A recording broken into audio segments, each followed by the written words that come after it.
श्रीमान र छोरासँग घुम्न गएकी थिइन् सरिता 5 तलाबाट खसिन्।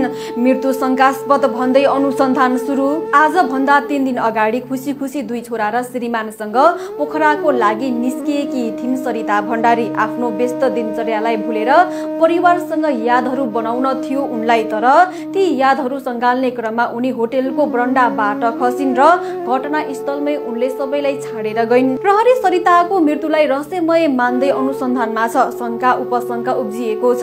पोस्टमार्टम रिपोर्ट र स्थलगत अनुसन्धानले नै यो रहस्यको पर्दा खुल्ला। खासमा 32 वर्षीय सरिता भण्डारीको पुर्ख्यौली घर इस्मा गाउँपालिका वडा नम्बर 3 टाकुरा सिम्पानी हो।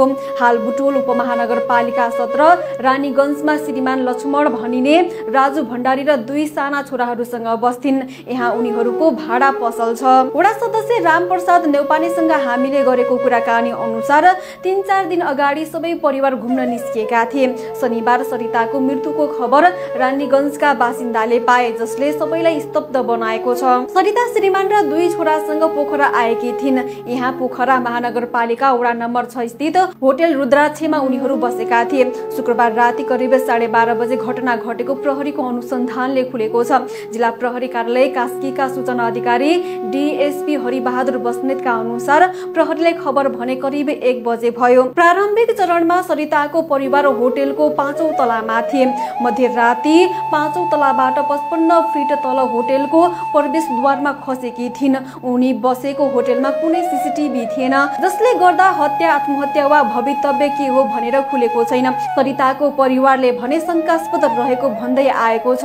हाम्रा स्रोतका अनुसार भने भण्डारी दम्पति एकदमै मिलनसार थिए, शान्त र सामाजिक थिए। 2 मिलेर पसलको काम गर्थे, एकसाथ आर्थिक संघर्ष गरिरहेका थिए। तर समाजमा देखिने व्यवहार भन्दा कोठाभित्र फरक थिए भने कुनै जानकारी छैन। पछिल्लो समय समाजले रुचाएको परिवार पनि हिंसक कार्यमा संलग्न भएकाले सरिताका श्रीमान निर्दोष छन् भन्न नसकिने हामीलाई बताएका छन्। 38 वर्षीय राजुलाई प्रहरीले तत्कालै नियन्त्रणमा लिएको थियो। उनी अहिले वडा प्रहरी कार्यालय बैदामको हिरासतमा छन्। 2 नाबालक बच्चालाई आफन्तको जिम्मा लगाइएको छ, जो बारम्बार मम्मी बाबा कहिले आउनुहुन्छ भन्दै प्रश्नमाथि प्रश्न गरिरहेका छन्, जसको उत्तर आफन्तसँग छैन। आमाको न्यानो काख छिनमै छुटेको उनीहरूलाई पत्तो छैन। निर्दोष उनीहरूलाई पकाउन भुलाउनतिर परिवार लागेका छन्। शुक्रबार ननिदाउँदासम्म उनीहरू आमा र बुबासँग थिए। उठ्दा उनीहरूको साथमा न आमा थिइन् न बुबा छन्, त मात्र आफन्त जो किन रोइरहेका छन् उनीहरूलाई महसुस नै छैन।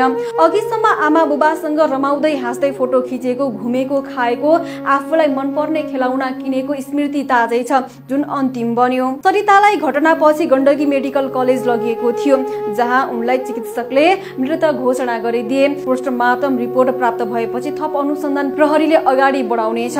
घटनाबारे जानकारी भएपछि परिवार शनिबार नै पोखरा पुगेका थिए।